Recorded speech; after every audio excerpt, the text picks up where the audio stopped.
სალომე ზურაბიშვილის გამოსვლაზე შეფასება კეთდება მმართველ პარტიაში. რა იყო და იქ რა იქნებაო? სალომესიანა თქვა. აქ სალაპარაკო რო არა, ხა ყოველთვის ცდილობენ აგენტურა მიდის და იქ რო ასე თქვა ჩააბაროს ანგარიში. რას როგორ აკეთებს? ჩვენ ხომ ნახეთ, როგორ ასმენდა ჩვენს ქვეყანას და სტატუსი არ მისცეთო. ესეთი კანდელაკები, ზურაბიშვილები, რა ქვია, ლომჯარიები, გიგაურები, უამრავი არიან, რომელიც ჩვენი ქვეყნის წინააღმდეგ იბრძვიან, საფეხზე დგანან.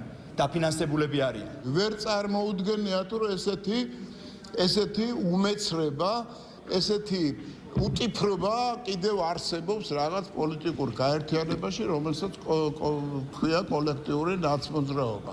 და ვერ წარმოუდგენია თუ ადამიანი სალომე ზურაბიშვილი, რომელიც ერთადერთია აი ამ გაერთიანებაში, ვისაც სისხლი არ აქვს ხელზე, ვერანაირად ვერ ჩაუდგა სათავეში ადამიანებს, რომლებიც ყოველდღიურად ფიქრობენ სისხლი როგორ დაღვარონ საქართველოში. სალომე ზურაბიშვილს განა არ უნდა სისხლი, განა არ უნდა შეჯახება.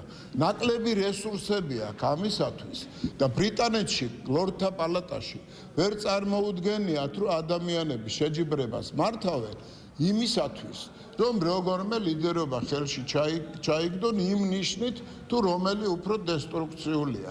ვერ წარმოუდგენია და ამიტომ იწვევენ ადამიანს, რომელსაც არც წონა აქვს, არც როგორც ოპოზიციონერს, არც როგორც ადამიანს და მით უმეტეს არც როგორც პოლიტიკოს.